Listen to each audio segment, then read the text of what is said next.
feministas la utilizamos para conocer la realidad de lo que nos acecha y que a veces las estadísticas oficiales queda invisibilizado. Y también es superviviente de prostitución y de trata. Ha pasado, vamos, ella cuenta durante sus 5 años, creo que leí la biografía, pasó por un montón de redes y demás en los que vio la realidad desde dentro de esa forma demencial de explotación y de violencia contra las mujeres. Y desde el activismo feminista creo que su ponencia y sus intervenciones son fundamentales para que lo podamos entender, porque no estamos hablando ya única y exclusivamente de la teoría, sino que estamos hablando de una realidad concreta y social. Y creo que esto nos puede dar mucha idea a las feministas que no hemos estado ahí, pero que consideramos que el feminismo, si no es abolicionista, no va a ser verdadero feminista. Y sin más, no quiero quitar más tiempo, no quiero robar más tiempo. Me ha pedido Amelia que quería estar de pie, por lo tanto... Muchísimas gracias. Bueno, es un placer estar hoy en Burgos. Muchísimas gracias por la presentación, muchísimas gracias por la invitación. Especialmente muchísimas gracias a Isabel Benéndez, porque además ella estaba presente el primer día en el que yo di mi primera charla, fue en Pamplona, hace poco más, no, más o menos era mayo y fue hace 3 años o 4, no me acuerdo. Y sobre todo agradezco muchísimo que estéis hoy aquí, porque además pienso que tenéis el conocimiento de que no vamos a pasar del todo un buen rato. Sí vamos a pasar un buen rato porque soy muy divertida, pero creo que sois muy valientes de decidir y elegir, tanto que se habla ahora de libre elección, elegir libremente meteros al barro conmigo. Como os comentaba, me gustaría ponerme de pie. ¿Por qué? Porque así no vais a perder la atención, no vais a estar con los móviles, estas cosas. De pequeña soñaba con ser profesora, con médica. Como veis, se me ha quedado lo de ser profesora porque estoy ahí como queriendo controlar. Ahora, si vais a tuitear y todo eso, por supuesto que sí, podéis sacar fotos y todo eso. Últimamente vemos como hay muchísima demanda, sobre todo desde el sector reglamentarista, que hace bandera de la frase que hablen ellas, las putas, que hablen ellas las putas. Y después vemos qué es lo que hacemos con la prostitución. Bien, yo hablo en calidad de superviviente, pero sobre todas las cosas hablo en calidad de experta. Este grado de experta en prostitución no me lo concede el hecho de haber vivido o haber pasado por el sistema prostitucional.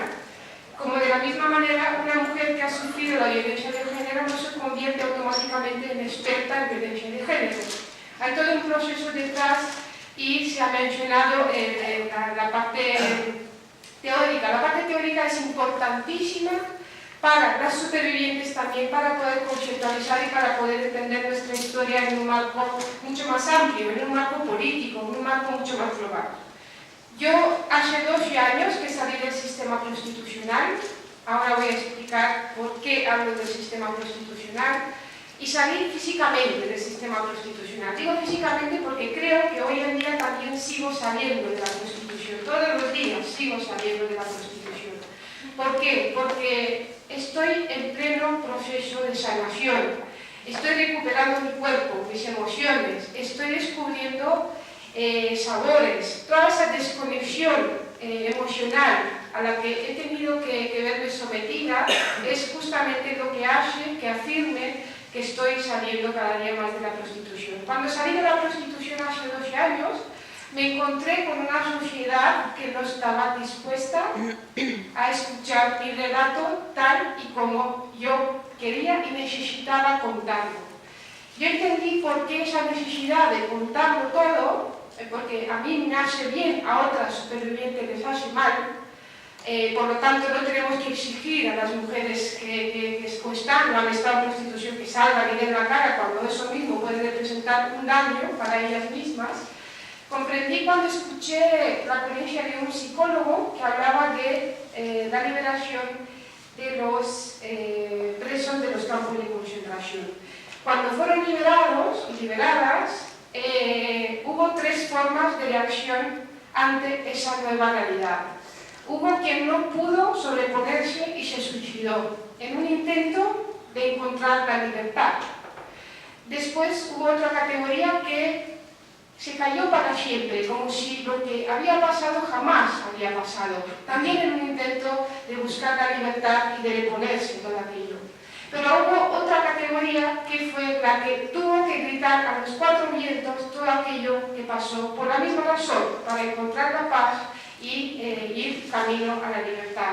Entonces todas, absolutamente todas las formas de responder ante el trauma son válidas. No tiene más valor lo que hago yo que lo que hace otra compañera que no puede dar la cara.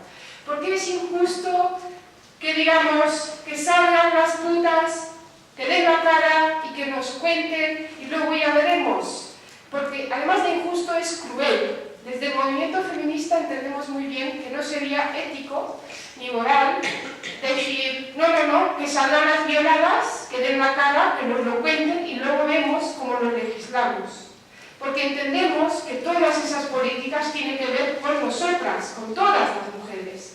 De la misma manera que cuando se legisló sobre la violencia de género, o lo que se reconoce en el marco de la ley como violencia de género, ¿no? la que se da en el marco de la pareja o expareja, de la misma manera sí hemos escuchado a las mujeres maltratadas, pero no se ha legislado en base a lo que decían ellas. Porque seguramente ellas afirmaban pues, estar enamoradas de sus maltratadores, que las pegaban lo justo, que ella también pues, algo había hecho y todo lo que conlleva eso. ¿Hay que escuchar a las putas? Sí, siempre. ¿Hay que hacer lo que dicen las putas? No tiene por qué. La palabra de una puta no tiene que ir a misa per se, porque tenemos que entender ya de una vez que la realidad de la prostitución nos afecta a todas las mujeres, a toda la sociedad, pero sobre todo a todas las mujeres. Y lo realmente transgresor no es decir, por ejemplo, como he escuchado alguna vez, en apoyo a las mujeres prostituidas, todas somos putas. Me parece una frivolidad inmensa. De hecho, yo misma suelo decir, no me insultes a la cara. Si lo quiero llevar al terreno personal, me estás insultando. No es verdad que todas seamos putas. Sí es cierto que a todas nos han llamado puta, sí, a todas, casi todas, bueno, juraría que a todas, pero no por ser libres, independientes y hacer lo que nos da la gana, sino simplemente para rebajarnos al nivel de nada, porque ser una puta es ser nada, y de ahí sentirse legitimados para ejercer la violencia sobre nosotras. Es puramente una cuestión de cómo nos ven. Cuando nos llaman putas, no nos llaman putas por ser libres y empoderadas. Lo realmente transgresor no es hablar de trabajo sexual y de empoderamiento. Lo realmente transgresor es decir, todas somos mujeres. Y las que no son prostituidas, las que jamás van a ser prostituidas, que hagan esta lucha suya. Porque el día que rompamos con la dicotomía entre la buena y la mala, la puta y la santa, las unas y las otras, eso realmente va a ser lo subversivo, eso va a ser lo realmente transgresor. Mientras tanto, estamos reforzando los papeles que se nos han asignado por el patriarcado. Cuando os comentaba que la sociedad no estaba dispuesta a escuchar, no solo eso, sino que me encontré con dos relatos. Por una parte, había un porcentaje de la sociedad que me veía como una mujer sucia, pecadora, una puta del estigma en todo su peso, ¿no? Pero esto en un lado. Pero por el otro lado me encontré con lo absolutamente opuesto a ello. Gente que decía que bueno, pero no pasa nada si tú lo has elegido y tampoco es, bueno, no pasa nada, ¿no? De la misma manera invisibilizaba mi realidad y sobre todas las cosas dejaba la responsabilidad sobre mis hombros, tanto un lado como el otro, ¿vale? De todas formas, cuando escucho desde los sectores reglamentaristas que luchan contra el estigma, me parece que hay bastante falta de, no sé, de objetividad, porque luchar contra el estigma es lo que hacemos las abolicionistas. Y os explico por qué. Porque esto parece sí que lo digo y me quedo tan pancho. Por ejemplo, cojamos un par de ejemplos. El estigma de la gente sin hogar, la gente pobre, o el estigma de la gente con sobrepeso, ¿no? Funciona de una manera muy concreta. El estigma se alimenta cuando hablamos de que esa persona es responsable de su situación, porque lo ha elegido así, porque no ha hecho más, porque no se ha esforzado más o porque no vale para más. Sin embargo, cuando lo ponemos en un plano más amplio, más político, vemos cómo todo eso se cae a pedazos, porque vemos cómo hay varios factores que influyen en toda esa realidad. Y es ahí donde se combate el estigma. De la misma manera, en la prostitución, quienes dicen que las mujeres se eligen libremente, o no le eligen libremente, porque ahora se están adaptando un poco a la realidad, y dicen, bueno, no lo eligen libremente, pero no tienen otra y es su derecho. De la misma manera, están dejando la responsabilidad sobre sus hombros, alimentando el estigma. El estigma se combate poniéndolo en un plano global y hablando de lo que realmente es la prostitución.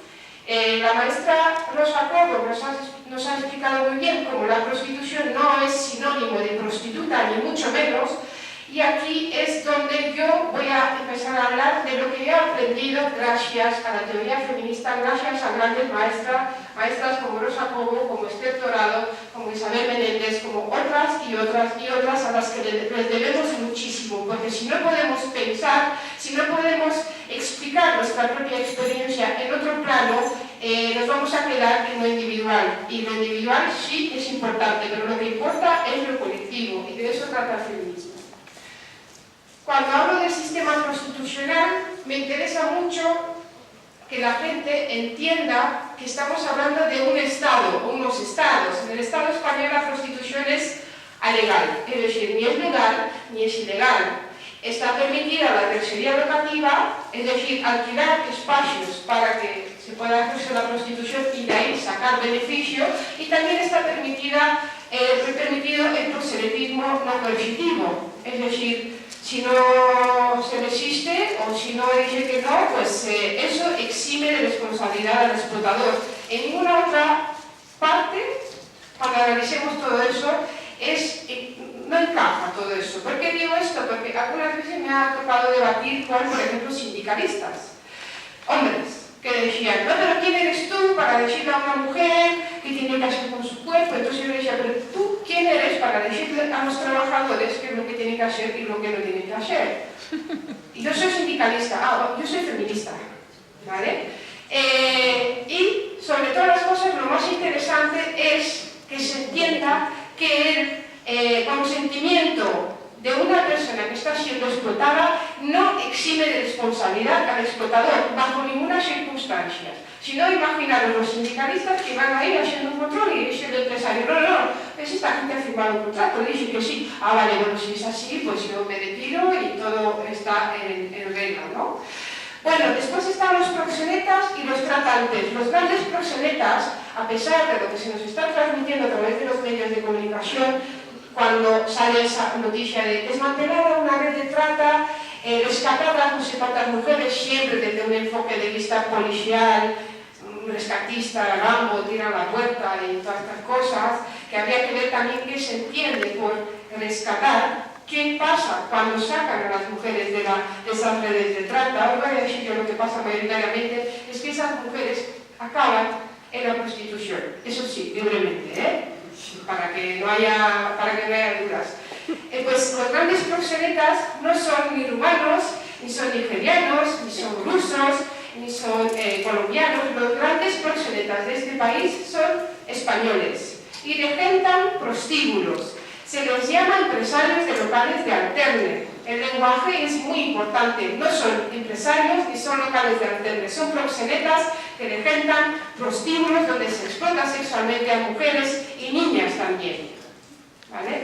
Bueno, y después los puteros, prostituidores. Pongo hablar a prostituidores, a mí me gusta usar puteros porque, aparte de que explica muy bien la realidad, creo que tiene un toque despectivo, lo cual está bien. ¿Por qué? porque durante más de 5.000 años, las mujeres hemos sufrido con el peso del estigma, con el rechazo social. Y ahora creo que es de justa justicia que espero que se acabe antes la prostitución, y si no quieren cargar con el estigma 5.000 años, que se dejen de ir de putas, lo tienen más fácil que nosotras. Entonces, por eso reivindico el término putero. Puse para prostituidores porque hasta hace poco no lo tenía así. Os voy a contar una anécdota. Estaba en Motril, en unas jornadas institucionales, y antes que yo hablaba un policía responsable de pues, todo de la trata y tal, que lo hacía todo muy bien, lo de siempre, ¿no?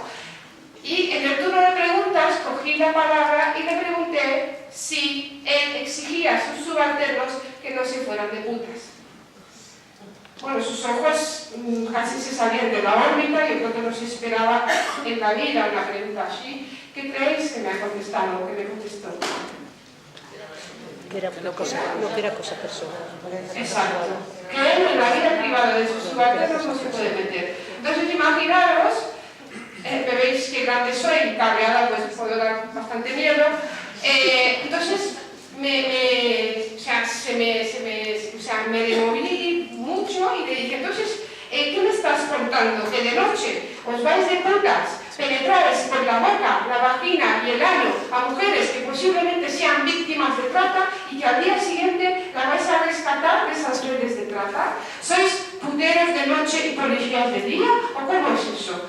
Y él a eso, claro, porque digo, yo habría salido mucho mejor, pero bueno, en parte porque las mujeres somos más listas, las cosas como son, pero él dijo que a eso contestó, uy, pero qué lenguaje más soez. Entonces, de hecho, mira, perdón, vale, prostituidores, lo que queráis, pero tal. Entonces, para los oídos finos, siempre hay un recurso académico, que es prostituidores y prostituyentes, pero vamos, yo reivindico el término putero.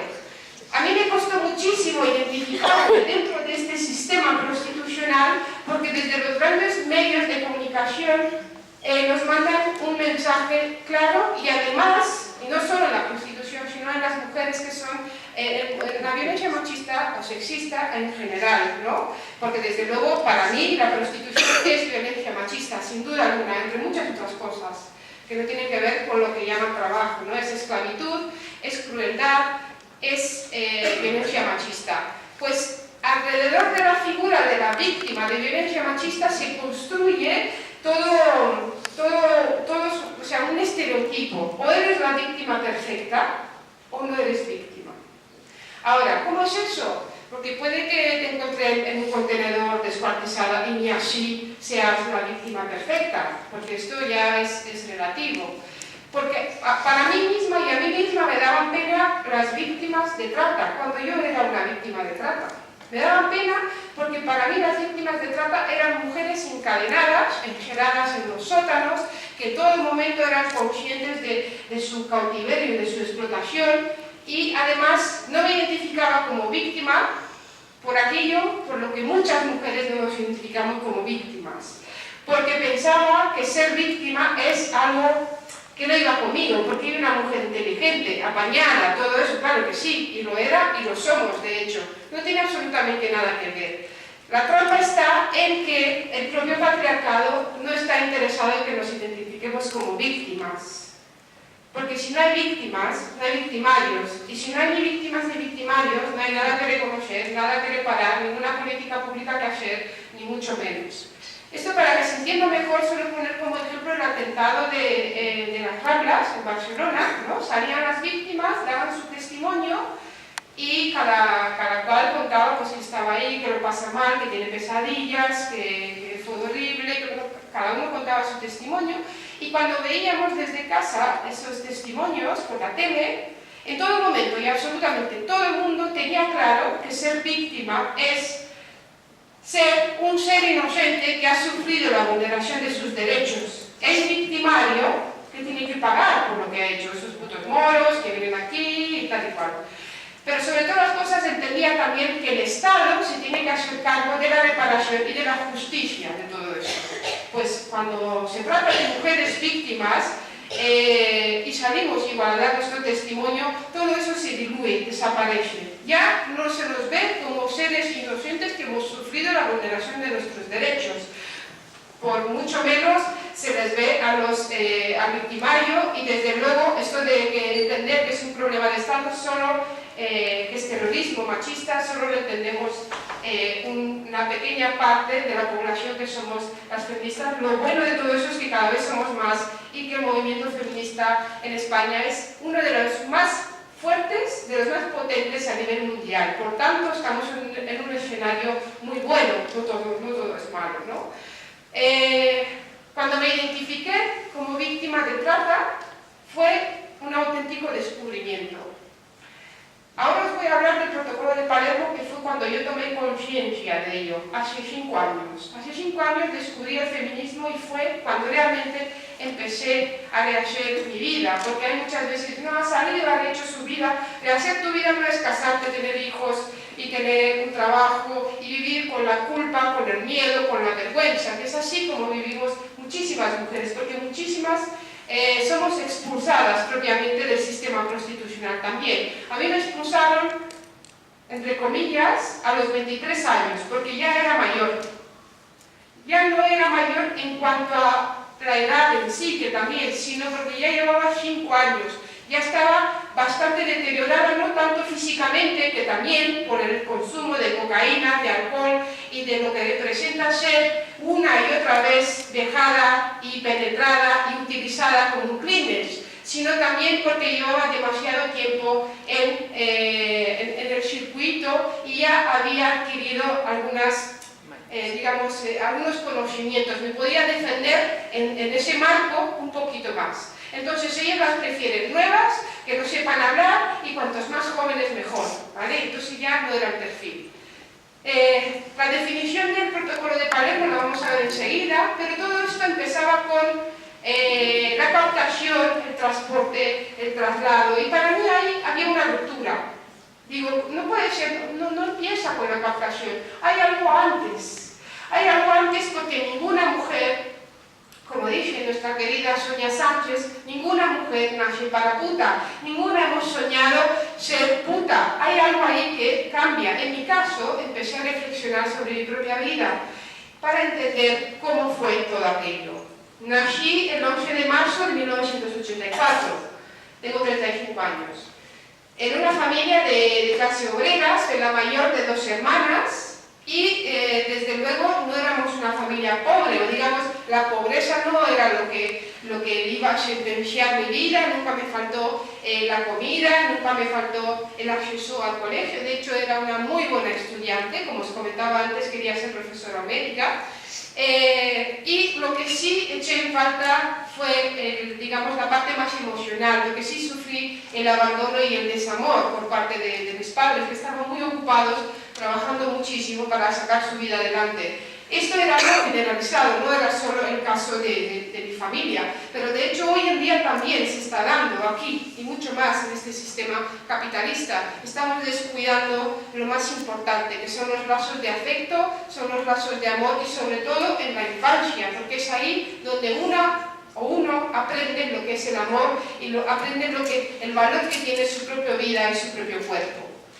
En esa situación, nada apuntaba a que yo iba a ser la puta de todos y de todas. ¿Por qué de todas? Porque las putas no son solo de los puteros, las putas son de toda una sociedad que permite que eso ocurra.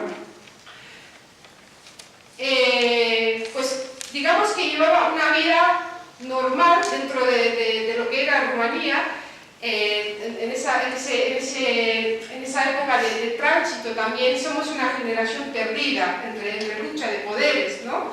Pero también tenía muchísimas inquietudes. Me gustaba escuchar a la gente mayor, hacía muchas preguntas.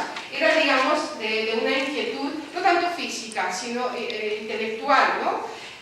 Pero todo eso cambió cuando un día, volviendo del colegio, 5 chicos me violaron en un portal. De mi casa hasta el colegio había 300 metros, ni más ni menos, en línea recta. Se suponía que estaba a salvo porque estaba en mi barrio y que nada iba a pasar, y era de día además. Cuando me estaban violando esos 5 chicos, tuve la suerte de poder disociarme. ¿Por qué digo tuve la suerte? Porque hay mujeres que no pueden, no consiguen disociarse y recordar todos los detalles, pues te puede incluso llevar a la locura, porque es muy duro. Digamos, la disociación equivale al desmayo, al dolor físico, es el dolor psicológico el que hace que desconectes, ¿no? Sin embargo, aunque no recuerde del todo, claramente, todo lo que ocurría ahí, sí recuerdo ese sentimiento de haberlo perdido todo. Y sobre todo ese miedo de contarles a mis padres, porque tenía miedo a defraudarles, tenía miedo a que sintieran vergüenza por mí y tenía miedo a que no me creyeran. Eso era mi mayor miedo. Creo que es lo peor que nos puede pasar a las mujeres, que no se nos crea, que pongan en duda nuestra palabra, y eso pasa demasiadas veces. En esa inocencia mía de los 13 años, y sin saber muy bien cómo reaccionar, estando en estado de shock, pensé que si no se lo cuento a nadie, nadie se va a enterar, yo me voy a olvidar y todo volverá a ser como antes. Claro, eso pensaba yo, pero sin ser consciente de lo que representa llevar una mochila tan cargada para cualquier mujer, pero mucho más para una niña de 13 años.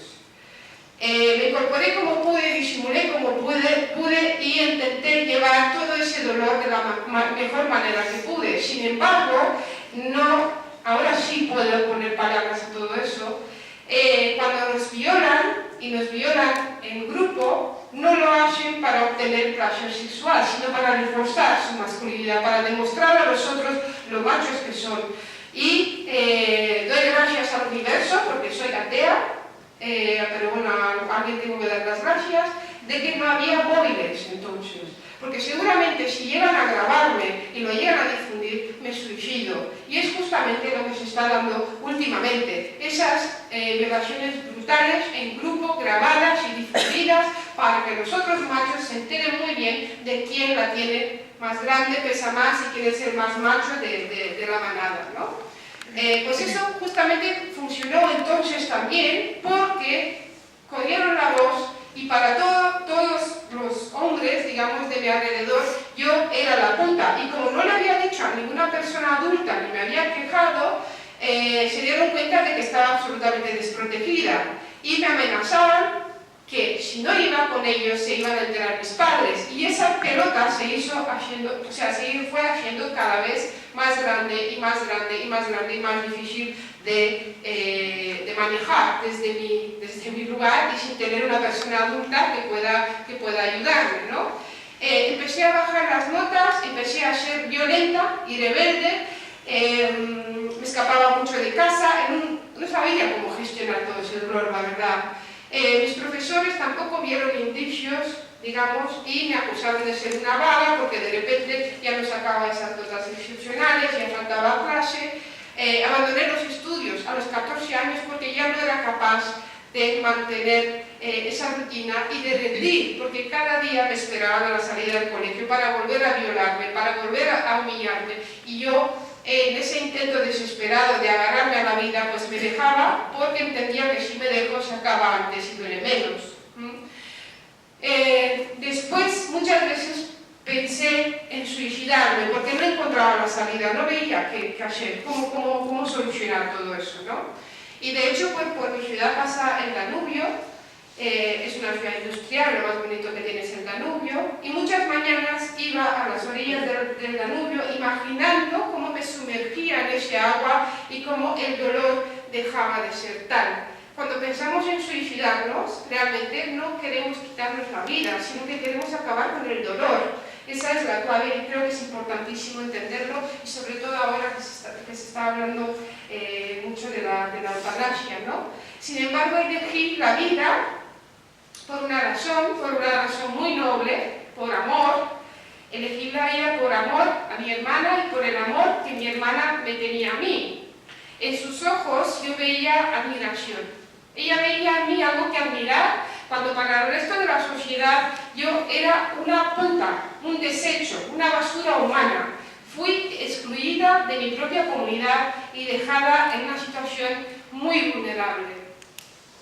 Asumí que era una puta para poder seguir adelante e incluso yo misma dije, ¿qué pasa? Yo me quiero acostar con todos estos y no pasa nada, y en ese momento empezaron a cambiar de trato conmigo, ¿no? Era una más dentro, bueno, una más, pero abajo, dentro de esa vida, digamos, de la noche, del lado oscuro de la ciudad.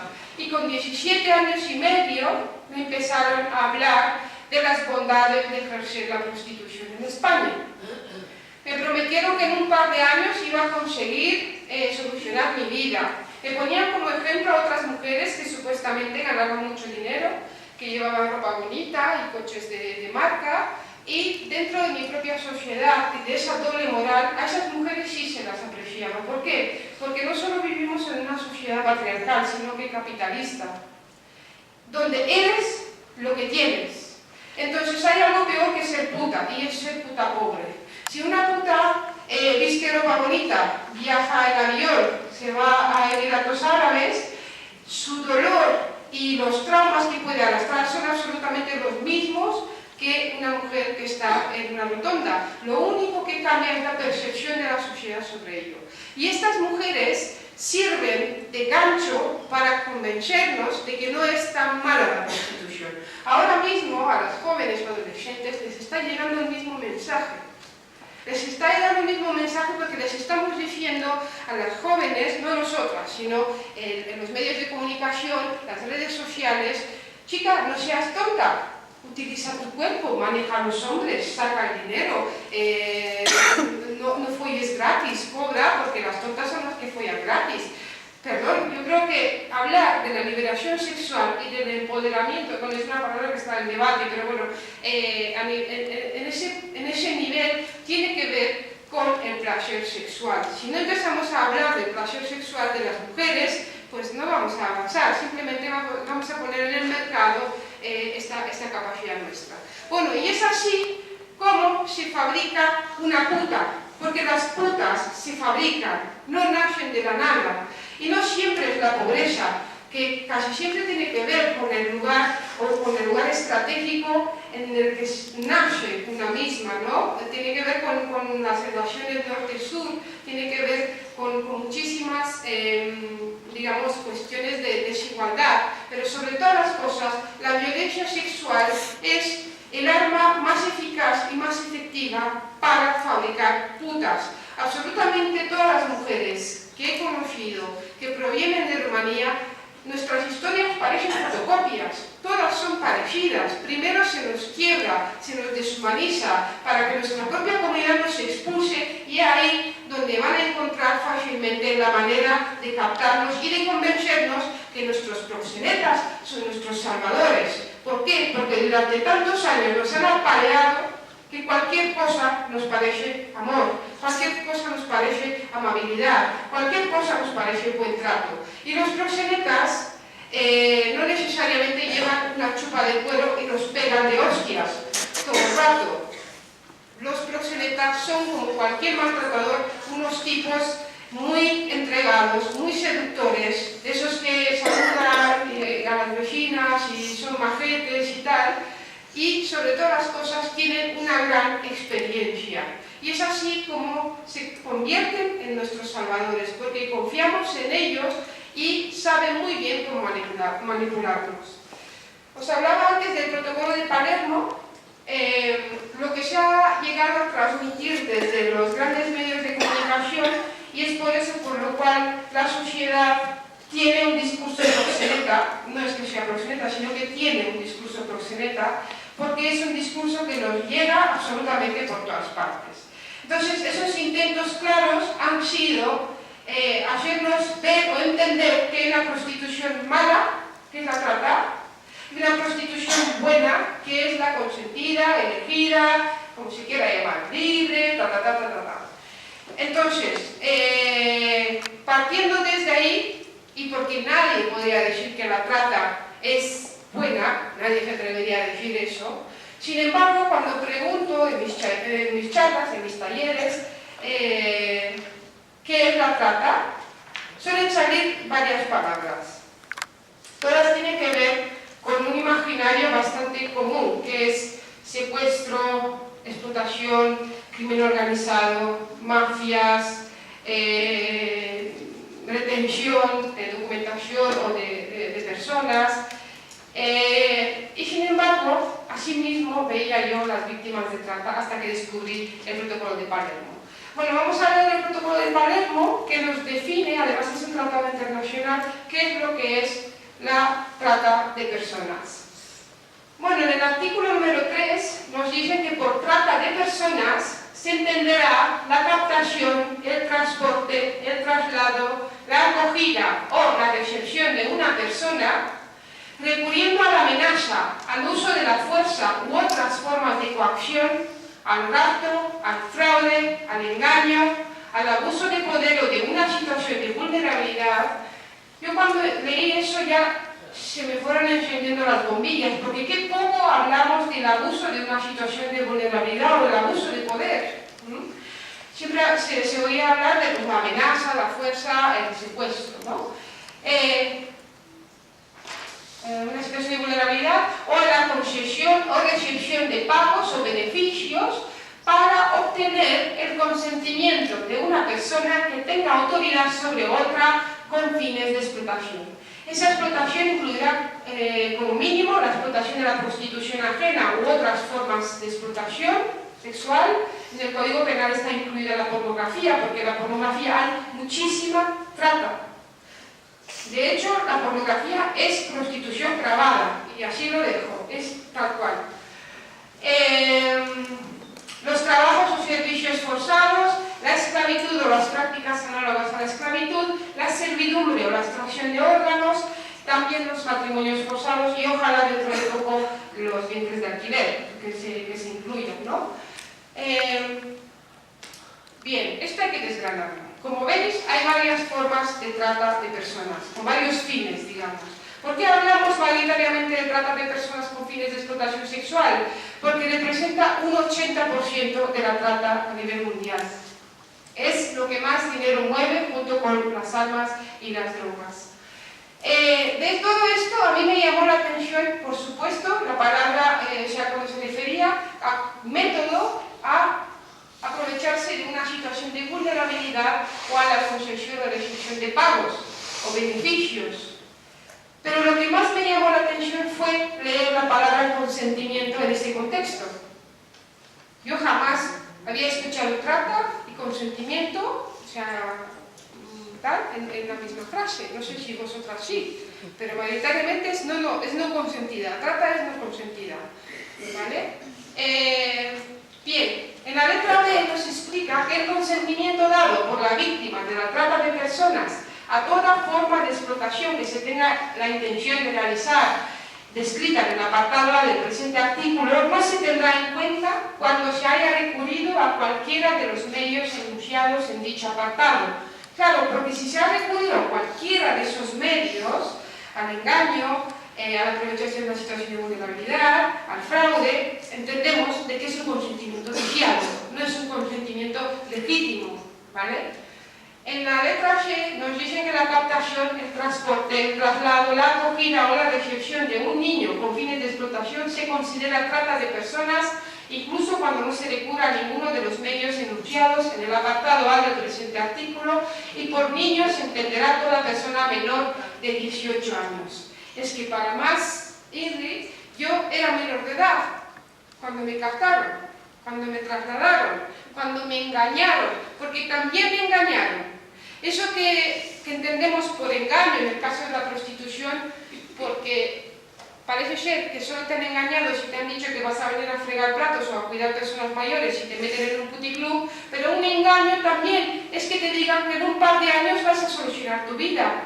Lo que pasa que en el imaginario popular y gracias al estigma se entiende de que si sabías que venías a puta, pues te jodes, porque te mereces lo peor por puta. ¿Quién te manda a meterte ahí? Y un engaño también es ese. Ahora, vemos como la trata en sí no es el fin. La trata es el medio a través del cual se llega al fin. El fin es la explotación sexual, ¿vale? Y también suelo decir, casi siempre, cuando no se me olvida, que por favor no hablemos de trata de blancas. Últimamente incluso hay periodistas que siguen repitiendo lo de trata de blancas. Yo me pongo, pues eso, blanca, cuando lo leo. ¿Por qué? Porque es un término racista y es un término obsoleto. Trata de blancas es un concepto que se inventó en los años 1900, cuando en épocas de guerra, de hambre, las mujeres blancas eran secuestradas, raptadas, engañadas, con el fin de ser explotadas sexualmente en Asia y en países de Oriente.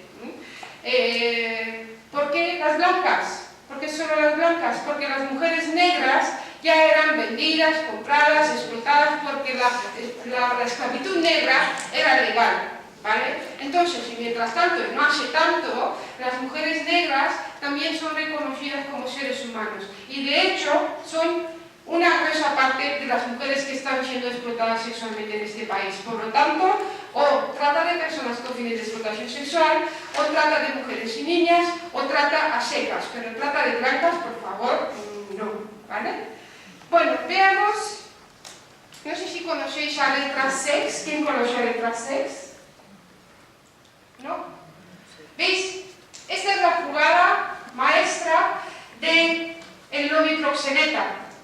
Que estemos siempre hablando de las mujeres, que si quieren, que si no quieren, y desconocer los auténticos interesados en que esto siga ocurriendo y que esto siga siendo así. Letra Sex es la red de trabajadoras sexuales de América Latina y el Caribe, y me diréis, pero eso está lejos. Nada está lejos en este mundo, y mucho menos si se trata de la mafia. De Letra Sex forma parte también AMAR Argentina, que es la Asociación de Mujeres Meretrices de la Argentina, que tiene estrechos lazos con Afrosex en Barcelona. De hecho, ha venido invitada, Georgina Orellano, su representante, ha venido invitada para explicarnos aquí en España cómo sindicalizar la prostitución. Bien. Entonces, digamos que el núcleo duro del lobby proxeneta está en Barcelona, y además no es algo así porque sí, sino que justamente también el año pasado abrió sede en Barcelona Open Society Foundation, que tiene como director, digamos, a George Soros, que es un gran filántropo que tiene muchísima pasta y la pone además para muchísimas causas, no solo para legalizar la prostitución, pero principalmente lo que hace es poner muchísimo dinero para hacer lobby, para generar cambios en el Código Penal y en las leyes, ¿vale? Estamos luchando contra titanes y mientras tanto andamos embobados y embobadas hablando de las que quieren, de las que no quieren, y dejamos de lado las cuestiones serias de verdad.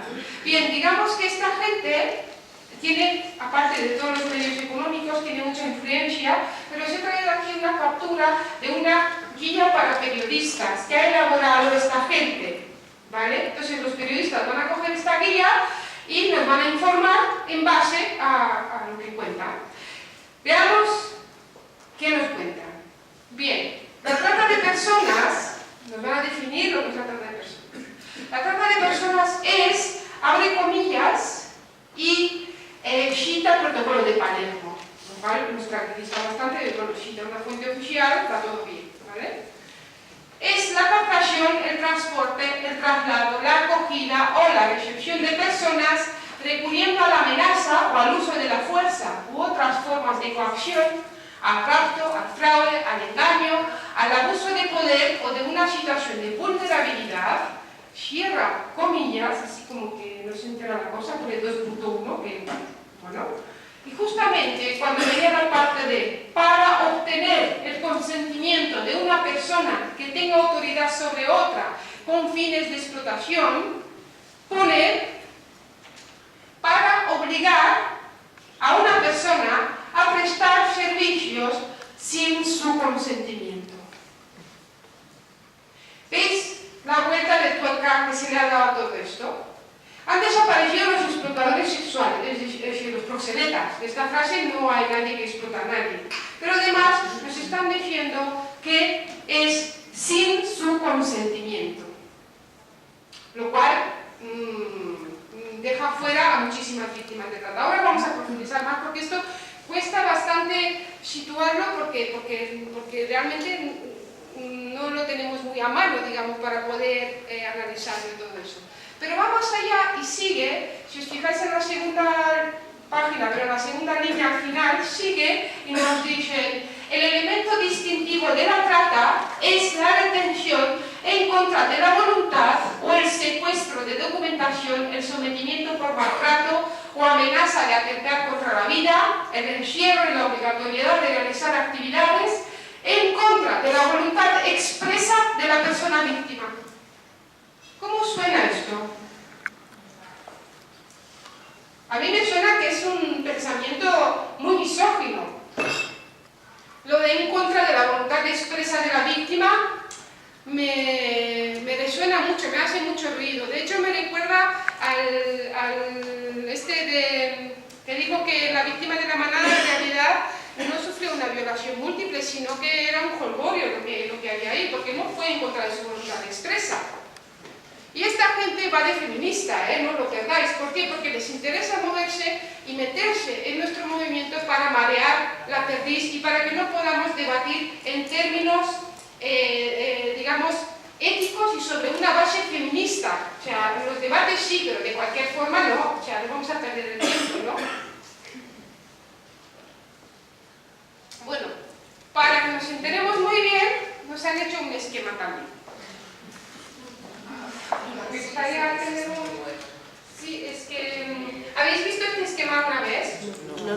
Bueno, lo más preocupante de todo esto es que hay grupos feministas en Facebook que lo dan por válido.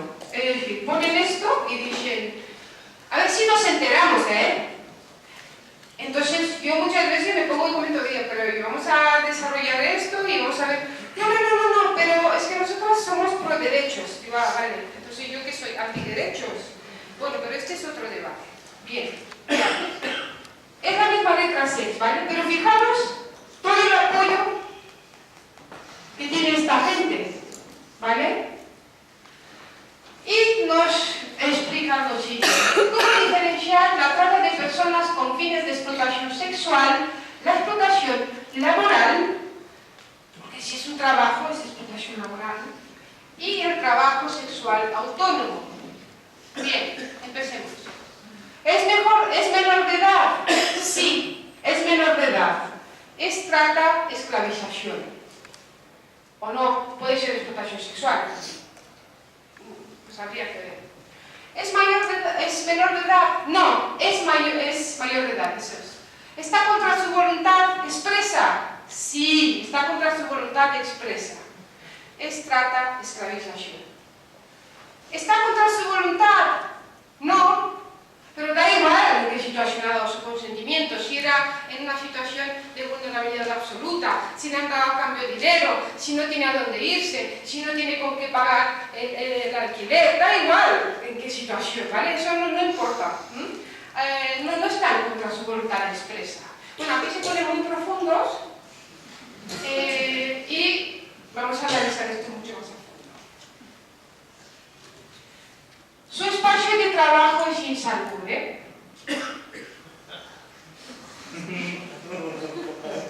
No sé. Claro, es que a veces me dicen: no, es que tú, por la traducción, como eres rumana, es que muchas veces los matices y tal. Digo, hombre, yo por insalubre entiendo que va en contra de la salud. Es lo que yo entiendo. Yo creo que es así, además. Entonces, desde luego, la prostitución es insalubre per se. La prostitución daña la salud de las mujeres, daña la salud física, daña la salud mental, daña absolutamente todo. Entonces es insalubre per se. Pero bueno, esta gente creo que se refiere más bien al espacio como local, ¿no? Imagino que se refieren a una cuadra donde hay suciedad, bueno, todas estas cosas. Sigue con el análisis. ¿Le detienen un alto porcentaje de sus ingresos? Bueno, vaya pregunta, ¿cuánto es un alto porcentaje de sus ingresos? ¿Cómo calculamos eso? Bueno, por ley se puede quedar con el 50% los proxenetas. Hasta ahí ya todo legal.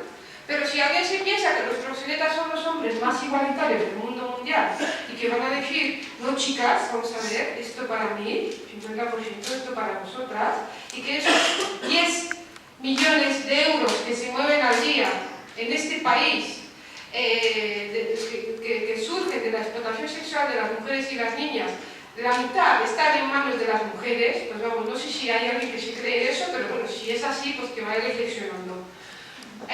Y sobre todas las cosas, lo que quiero decir es que yo no quiero convencer a nadie, yo quiero que la gente piense, ¿vale? Que ya me parece fundamental, porque yo misma me di cuenta que lo auténticamente revolucionario es poder pensar. Algo tan básico me ha sido arrebatado durante muchísimos años. He sido una marioneta en manos de un sistema.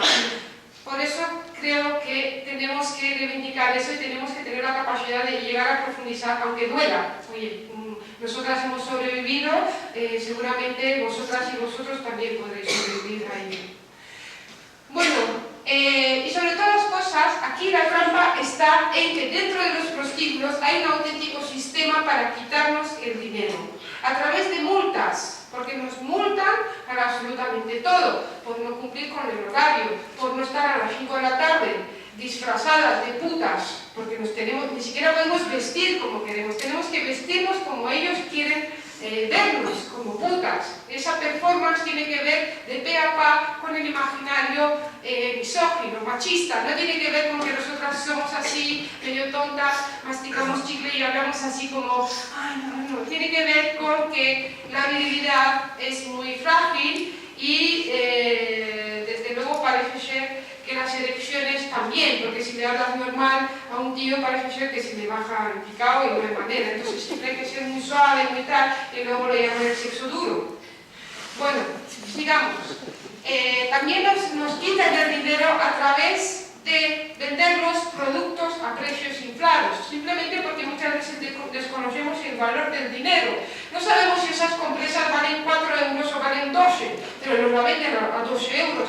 No sabemos si esa ropa o esos zapatos que nos venden también en los prostíbulos valen 50 euros o valen 120, pero desde luego no lo venden a 120. Nos enganchan a la cocaína y al alcohol desde un primer momento. Y al principio nos dicen que es para ganar más dinero, porque si tomamos alcohol vamos a ganar un porcentaje, y si ofrecemos cocaína al putero, pues seguramente venga con nosotras antes. Lo que pasa es que el putero quiere que tú consumas con él, y así lo que en un principio empieza como una cosa más, acabamos enganchadas nosotras mismas para poder soportar toda aquella realidad. Entonces, al final de la noche tenemos que pagar una habitación por la que se nos cobran precios desorbitados, en las que dormimos hacinadas. También el tabaco, el alcohol, la cocaína, la ropa, los productos, también las multas. Y es así como estos señores se hacen llamar respetables empresarios de locales de alternes, ¿no? Un todo entre comillas. Y la tercera pregunta de este análisis es, ¿la obligan a trabajar demasiadas horas? Yo aquí tengo un dilema que todavía no he llegado a ninguna conclusión, porque me es muy difícil, porque no sé cómo centrar ese análisis, ¿no? ¿Cómo calculamos lo que son demasiadas horas para una prostituta? ¿Cómo lo hacemos? Por ejemplo, en el mundo obrero sabemos que 8 horas están, bueno, incluso demasiado, que 6 estarían bien, pero bueno, hemos dicho que 8, no hemos dicho, sino que hemos conseguido, a través de mucha lucha y mucho sufrimiento y mucho dolor, que se reconozca la jornada laboral de 8 horas, lo cual estamos perdiendo porque nos están esclavizando. Pero bueno, ¿cómo calculamos lo que es demasiadas horas para una prostituta? Yo pienso, podría ser en centímetros de polla, podría ser, claro, es que ¿por dónde empiezas? ¿Cómo haces? ¿Cómo calculas el esfuerzo que puede pues, ser demasiado, ¿no? En la brutalidad con la que se ha llevado a cabo el acto, en lo denigrante y humillante que puede llegar a ser. ¿Cómo calculamos lo que son demasiadas horas para una mujer en prostitución? Cuando media hora puede ser demasiado. Cuando media hora te puede destrozar la vida. Y no hablo solo a nivel físico, sino que según qué prácticas, pues te pueden quedar traumas para toda la vida. Porque bien lo sabemos nosotras, porque la amplia mayoría hemos sufrido la violencia sexual, aunque no hayamos estado en la prostitución, y sabemos lo que significa vivir con algo que nos han hecho y no nos han gustado, y hemos incluso llegado a odiar nuestro propio cuerpo y tener que vivir con toda esa pesadez, toda esa culpa, ¿no?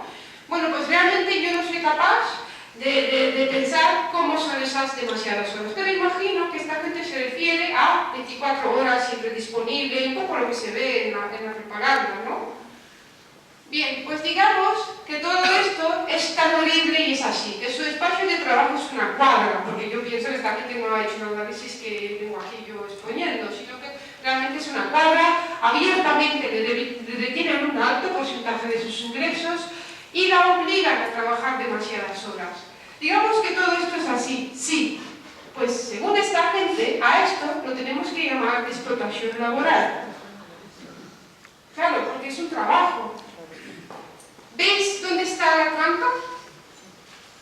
¿Veis cómo víctimas de trata han pasado a ser trabajadoras sexuales porque no están en contra de su voluntad expresa, aunque no tenga nada que ver, pero han pasado a ser trabajadoras sexuales?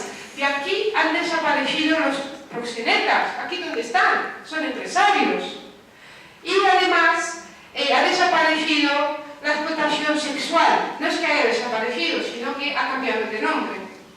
Toda esta gente dice que luchan contra la explotación sexual, contra el proxenetismo, contra la trata. Y sí, luchan, pero a la manera neoliberal, a la manera de que tiene la posverdad, de llamar las cosas de otra forma. Porque claro, aquí las víctimas de trata se reducen a un 17%, creo que manejan en el sector reglamentarista. Claro, si tú miras eso de las mujeres que abiertamente y están en contra de su voluntad y todo eso, pues nos queda ese porcentaje.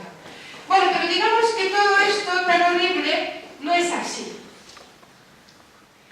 Su espacio de trabajo no es insalubre, sino que es un palacio con mármol y cristales de Bohemia y esto es súper mega cookie, ¿vale? Muy bonito todo. No le detienen ni un euro porque ella es su propia jefa, pues se maneja ahí, bueno, todo súper mega guay. No le obligan a trabajar demasiadas horas, ¿por qué? Porque ella elige sus clientes, queda 3 veces a la semana con los amigos que la pagan bien. De hecho, cuentan que le han visto a Richard subiendo por las escaleras de Schengen con un ramo de flores, todo así muy idílico, ¿vale? Bueno, pues a esto supuestamente lo tenemos que llamar trabajo sexual autónomo. Y aquí es cuando a mí me dicen, ¿qué tienes tú en contra de las trabajadoras sexuales autónomas? ¿Qué? Envidiosa. Digo, hombre, a ver, que no es eso, yo no tengo nada en contra de las mujeres en general y de estas en particular. Esto no es mi problema es otra cosa, es un sistema que nos prostituye, ¿vale? De eso hablamos. Pero sí tengo un problema cuando pretenden que a esto le llamamos trabajo sexual autónomo. ¿Por qué? Porque si esto es trabajo sexual autónomo, esto otro es trabajo sexual por cuenta ajena. Si es un trabajo, es por cuenta ajena y de manera autónoma, ¿no? Pero para más profundizar, esta gente, estas mujeres trabajadoras sexuales autónomas, entre comillas, que son independientes, ganan mucho dinero y todo eso, se han juntado en una tarde esta de té y pastas. ¿Y qué pensáis que han decidido? Chicas, efectivamente. Somos autónomos, independientes, pero ¿sabéis qué? Vamos a juntarnos y vamos a luchar por los derechos de las trabajadoras sexuales por cuenta ajena. Porque no tenemos otra cosa que hacer, ¿eh? Por eso se ilegalizó el no sindicato porque en sus estatutos ponía que se puede sindicalizar, se puede dar de alta cualquier trabajadora por cuenta ajena. Y claro, trabajadora por cuenta ajena, hablando de prostituciones, que está bajo las órdenes de un proxeneta. Y no estamos en contra de que se organicen, ni mucho menos, porque estamos en democracia y porque hay muchísimas organizaciones de mujeres en prostitución. Vamos, solo faltaba, pueden salir a la calle, poner sus pancartas, o sea, que lo que solo faltaba, pero hablar de un sindicato es hablar de absolutamente otra cosa. Bueno, como me han avisado de 5 minutos, no sé, ¿sí? Bueno, he traído esto también. Estos son los precios de mujer en este país hoy en día. Bien, muchas veces hay, sobre todo chicas jóvenes que me dicen, no, es que yo con mi cuerpo hago lo que quiero. Digo, sí, de eso se trata, de que puedas hacer lo que quieres con tu cuerpo. Pero resulta que el cuerpo no es una propiedad privada ajena a una misma. O sea, no es tengo un cuerpo y con este cuerpo hago lo que quiero. Y sobre todo en la sexualidad no tenemos un cuerpo, sino que somos cuerpo. Por eso decimos que en la prostitución no se vende un servicio, sino que se vende el ser, porque ser penetrada por todos los agujeros, por hombres que no deseamos, ser babeadas, manoseadas, que nos suden encima, aguantar todos los olores y todo lo que supone ser, al fin y al cabo, violada a cambio de un módico precio, pues no puede no afectar nuestro propio yo. Y de hecho lo puede llegar a desestabilizar. Bueno, pues son 20 euros, 20 minutos, 30 euros, 30 minutos, 50 euros una hora, hoteles y domicilio, 50 euros, taxi incluido, 24 horas, copa gratis. Bueno, esto es una maravilla para ellos, porque no solo se fabrican putas, sino que se fabrican puteros también. ¿Por qué? Porque se necesitan consumidores para que esta rueda siga girando. Y es ahí donde interviene la pornografía y como la maestra Rosa Cobo lo ha llamado el marketing de la prostitución. La pornografía es el marketing de la prostitución y los proxenetas están haciendo campañas, por ejemplo a través de fiestas temáticas. Ven a nuestro puticlub, te invitamos a una copa y el sábado sorteamos un polvo con una elegir, por ejemplo, y es ahí donde las chicas jóvenes empiezan a hacerse preguntas y a decir, uy, pero si este chico es tan guapo y encantador, a mí me encantaría tener sexo con él, pero resulta que o tiene sexo conmigo y me utiliza como si fuera un Kleenex. ¿Por qué? Porque consumen pornografía desde edades cada vez más tempranas y son incapaces de conectar con la humanidad de las mujeres. Somos cosas para ellos, somos agujeros. Por eso hay que tener mucho cuidado con este medio de destrucción masiva de la humanidad que es la pornografía, ¿no? Y también porque tienen mujeres a la carta, a elegir, desde el neoliberalismo hasta las mujeres se pueden comprar por origen. Tienen venezolanas, brasileñas, mexicanas, argentinas, paraguayas, vamos, como en un mercado cualquiera, ir a Mercadona o ir al puticlub, pues más o menos lo mismo. Bueno, y voy a intentar girar, tengo muchas cosas que contar, como todas, cuando venimos aquí nos quedamos ahí como, ay, si no lo he dicho todo, es imposible decirlo todo, pero veo muchas chicas muy jóvenes, de 20, 21 años, algunas lo tienen 2 veces, algunas lo tienen 3 veces, lo cual es fantástico. Quiero que hagáis un ejercicio de memoria y penséis cómo estáis hoy en día las que tenéis 20 años, o cómo estabais las que tenéis, bueno, si recordáis también, ¿dónde y cómo estabais el día 11 de marzo del 2004? El día 11 de marzo del 2004 yo cumplía 20 años y sabéis que hubo ese gran atentado terrorista en este país. Ese día yo amanecí en Macabucha, en Briviesca, en el puticlub que tenéis aquí. Y estaba ilusionada porque pensaba, estoy cumpliendo mis 20 años. Ojalá esto se acabe cuanto antes y pueda tener la vida que deseo, tener una casa, tener un empleo, volver a estudiar, que es lo que más me motivaba, y crear un hogar, una familia, no necesariamente hijos, pero sí soñaba con tener una vida como cualquier otra de nosotras, ni más ni menos, vamos. Ese día había dormido en la habitación con 4 chicas más. Una de ellas, una rusa, no paraba de llorar a las noches. Las noches para nosotras eran de 8 de la mañana a 2 del mediodía. Porque echaba muchísimo de menos a sus hijos pequeños, que tenía su proxeneta en su poder. Y se veía obligada a tener que estar ahí y a entregar el dinero. Puse la radio y me enteré de la noticia. Y se me quedó grabado ese día. Y cuando me enteré, y agradezco muchísimo que Isabel me haya invitado, dije, tengo que decirlo porque mientras nuestra vida sigue, pasa, seguimos teniendo problemas, porque la vida pues son problemas delante de nuestros ojos y con las carreteras plagadas de auténticos campos de concentración donde se explota sexualmente a mujeres empobrecidas, mujeres, y cuando hablo de pobreza no solo tiene que ver con la pobreza económica, sino con también la falta de oportunidades, la falta de referentes, la falta de poder construir una vida mejor.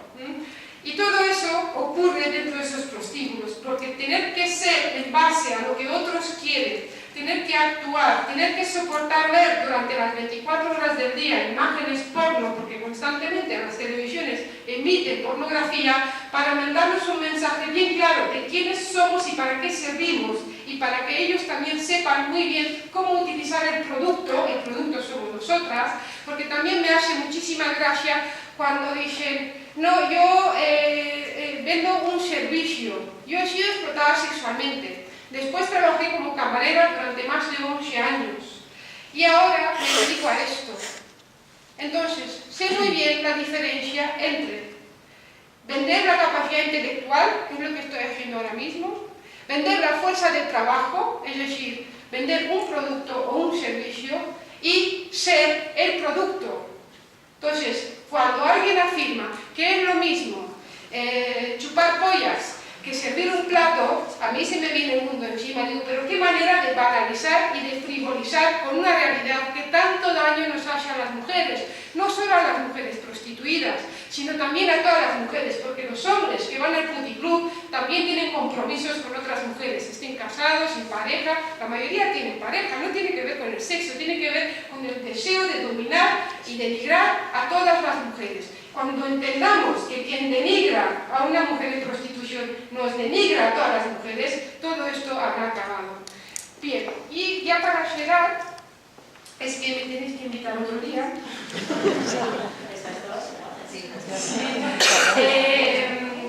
Un día, Julie Binder, una gran y reconocida periodista, feminista, que suele escribir en The Guardian, me hizo una entrevista para un médico norteamericano, y me preguntó, porque me veía tan apasionada, y decía, pero a ver, y Amelia, porque tú crees que esto, claro que lo creo, si no, no lo haría, si no creería en lo que estoy haciendo, y no tendría esperanza, y de hecho esa esperanza la tengo porque otras antes la tuvieron, porque a las feministas, eso que los machistas suelen decir, no, las de antes, nos ibais a enterar nosotros con la de antes, porque vamos, menuda será. Pues a esas mujeres también seguramente, porque está documentado, les decían que no va a cambiar, que esto es así de toda la vida, que las mujeres no tenemos por qué votar, incluso había mujeres que decían que no querían votar.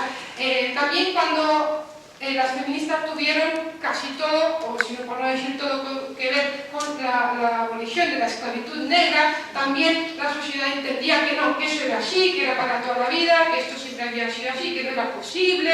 De hecho, había esclavos que decían que no están tan mal porque sus amos les dan de comer y no les pegan. No tiene que ver con eso, tiene que ver con la esclavitud, que no podemos asumir que un sistema así siga existiendo. Y por supuesto que tengo fe, porque desde luego quiero honrar el legado que otras dejaron, para que yo, el día de mañana, pueda sentirme orgullosa de haber honrado la vida. No sé si conocéis la canción de Mercedes Sosa, que es de Violeta Parra, pero la interpreta muy bien Mercedes Sosa, honrar la vida. Ella dice, porque no es lo mismo vivir que honrar la vida. Os la recomiendo mucho, ¿vale? Pues si luego queréis echar unos lloros en casa, pues está. Bueno, entonces me preguntó, ¿cómo es un mundo sin prostitución, Amelia? ¿Cómo es? Yo le contesté que un mundo sin prostitución es un mundo donde los cuidados, el ser, el deseo mutuo, el placer compartido, la ética, el amor, el reconocimiento, el buen trato y la igualdad de oportunidades ocupan el centro de la vida y la hacen girar de una manera mucho más humana y respetuosa. Así es el mundo que yo quiero dejar en herencia a las mujeres que vendrán. Ojalá lo llegue a ver, es lo que yo espero, pero si no lo llego a ver, desde luego habrá sido un honor y un orgullo haber formado parte de un movimiento tan noble y tan justo como es el movimiento abolicionista. Muchas gracias.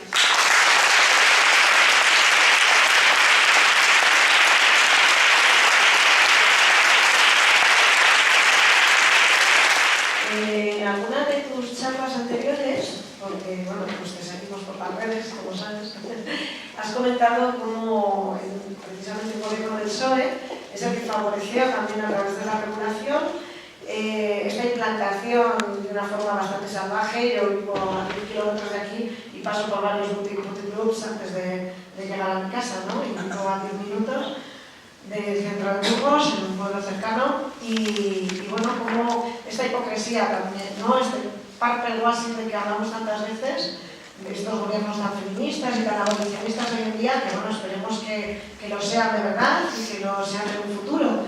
Pero no está de más recordar estas cosas, me gustaría que lo comentaras un poquito, porque creo que debemos recordar todo esto, ¿no? Cómo se ha regulado, cómo se ha legislado y cómo hemos conseguido en este país ahora mismo que tengamos ese vacío legal que está permitiendo toda esta explotación en todos los lugares. Gracias. Gracias por la pregunta. Sí, además estamos en un momento muy oportuno, ¿no? Siempre lo estamos para hablar de políticos y políticas públicas, ¿no? Efectivamente, en el año 95, y muy a pesar de las mujeres feministas que estaban dentro del PSOE, a lo cual la cúpula no hicieron voy a hablar como suelo hablar de normal, ¿vale? Ni puñetero caso, porque de hecho es lo que suele hacer la cúpula de los partidos, que no suelen hacer caso a las mujeres y a las feministas de sus partidos. Descriminalizó la tercería locativa, los que os comentaba antes, de alquilar espacios y donde se ejerza la prostitución y de esa manera pues explotar la prostitución ajena, ¿vale? Creo que es importantísimo hablar de esto porque antes del año 95, y no sé si habéis visto el documental El Proxeneta o si habéis leído el libro de Proxeneta de Mabel Lozano, pues ese proxeneta lo explica muy bien como hasta ese momento los prostíbulos eran, pues sí, se explotaba sexualmente a las mujeres, pero no de la manera de la que vino después y la que ahora mismo es así. De hecho, el gran negocio es alquilar habitaciones a un número superior de mujeres, de lo que realmente tiene aforo, y es ahí donde tienen el gran negocio. Mientras yo estaba en la prostitución, siempre se me reclamaba y se me decía, tienes que moverte, porque fíjate, estás como si, bueno, entonces se sembraba esa rivalidad y ese pisotearnos, pero cuando leí el libro de Proxeneta, porque sí, todo lo que cuenta es verdad, pero hay digamos, cuestiones que a las mujeres, desde nuestro punto de opresión, no podemos controlar, por ejemplo, el rastro del dinero, todo lo que hay ahí. Entonces, por eso es importante escuchar, por ejemplo, a este señor y a quienes investigan la prostitución. Pero me llamó la atención porque en un párrafo decía que siempre se encargaba de traer cuantas más mujeres mejor, aunque ellas no ganaran casi nada, porque el negocio está en cobrar la habitación a cuantas más mujeres, no les importa que ganen el dinero. De hecho, constantemente estamos acumulando una deuda, porque hay días en los que no llegamos a poder pagar la habitación, la cocaína y el alcohol, y al día siguiente se multiplica por 2. Entonces, ahora mismo, por ejemplo, una semana antes de lanzar el programa, el PSOE había quitado la multa al putero. Entonces, claro, las feministas pusimos el grito en el cielo, porque sí, anteriormente lo llevaban en su programa electoral, y han jugado muy bien sus cartas con incorporar todas las demandas del movimiento feminista. Muchas veces, durante estos días, he escuchado que las feministas hemos hecho mal en pedir el voto para el PSOE. Yo creo que es diferente. Yo creo que Podemos ha hecho mal con no hacer caso a las demandas de las feministas, ¿vale? O sea, no va a ser la culpa de las feministas siempre, ¿vale? La estrategia que ha seguido el PSOE es muy buena. Ahora solo hace falta que cumpla con su palabra y que ponga en práctica todo aquello que hace falta. No solo que se ilegalicen todas las formas de proxenetismo, no solo que se multe a los puteros, sino que haya auténticas políticas públicas a favor de las mujeres, para que las mujeres recibamos, no solo las que estamos en prostitución, hay muchísimas mujeres que no tienen recursos, que el siguiente paso va a ser caer en la prostitución. Y que a esas mujeres les digamos que su trabajo va a ser chupar pollas me parece cuanto menos cruel, ¿no? Encima, si se pretende cobrar impuestos a todo eso, o sea, me estás dejando en una situación de exclusión, de marginalidad, de vulnerabilidad absoluta y además pretendes cobrarme impuestos a todo esto. O sea, vamos, que hace agua por todas partes. Pero esas políticas públicas tienen que ir más allá de una ayuda, de una renta básica. Tiene que haber acceso a una vivienda, tiene que haber formación, terapia, asesoramiento jurídico, todo lo que se entiende por derechos, pero derechos de verdad, no derecho a ser constituida, porque para eso no tenemos que luchar, para eso el patriarcado nos lo ha puesto como una forma de salir adelante junto con el matrimonio. Y cuando dicen empoderarse, algunas en la prostitución y liberarse, quizás se empoderan y se liberan desde el punto de vista capitalista y neoliberal, sobre todo. Pero nuestra libertad y nuestra autonomía jamás se va a dar mientras nuestra supervivencia o los recursos que tengamos tengan que ver con el grado de satisfacción sexual que le ofrezcamos a los hombres, o sea uno o sean varios. Entonces, hablar son términos antagónicos, prostitución y libertad, vamos, no cuajan. Y claro, ahora toca reivindicar todo esto, pero también toca tocar la puerta de los partidos de izquierda que tienen que representar la ideología de izquierdas. O sea, no lo hacen muy bien, van camino a ello. Me consta que las feministas de Podemos están haciendo esfuerzos sobrehumanos para que esto llegue a pasar y seguramente vaya a pasar, pero desde luego todo mi apoyo y todo nuestro apoyo a las mujeres feministas dentro de los partidos, que desde luego en una charla me decían además, ¿no piensas decir nada de Pedro Sánchez que se ha declarado abolicionista? Y digo, hombre, como mucho tendré que agradecer a las mujeres de ese partido, a las mujeres feministas de ese partido que lo han llevado a Pedro Sánchez. No tengo que agradecerle nada, y menos cuando en los debates públicos no se ha ni mencionado la palabra prostitución. Entonces, bueno, estamos ahí a ver qué pasa, pero me suelen decir, es que las mujeres prostituidas no votan y los puteros sí votan. Yo digo, claro, y las mujeres que no son prostituidas también votan. Ahí está nuestro poder, las mujeres que tienen que entender que las decisiones y la libertad en la que pueden gozar tiene que llegar a todas nosotras.